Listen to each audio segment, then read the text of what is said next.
So mga langga, ang amo ang nakos pikas bariyo lang. Ang amo ang kanang yuta lang.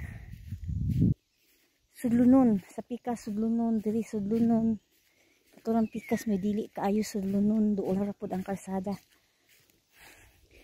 So ang nindot jud sa farm lang kanang bisag sa kung sa kapukid no. Nya naa jud sa kalsada bahang ignaw nato sa atong sakyanan or motor. Farm na dayon no. Kay kung sudlunon manggod mga langga, pwede pa kaani makadisturbo silang mga yuta or magkabangag-bangag pa ning mga yuta. Wata kay balo mo gusto tag-iya kung sa tag-iya kung basta hindi siya ganahan ang magkalubak-lubak na ang ano ba? Dili man imong agud. Magkalubak-lubak na ang yuta. Ug tingin ito ay problema kay dili man na siya magkalubak-lubak, di po na magkalalom. Kung ting-ulan na magkalalom jud ang yuta no kay kuantan lugman agianag sakyanan. So among buhaton diri mga langga ipasulang ng sakyanan namo kung mag-harvest mi.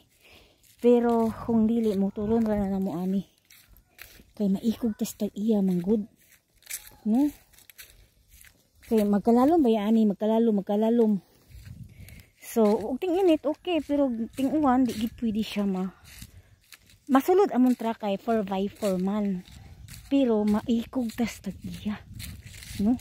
So ang nindot ako na kwarta mupalit jud ko ganang duol ug kwan.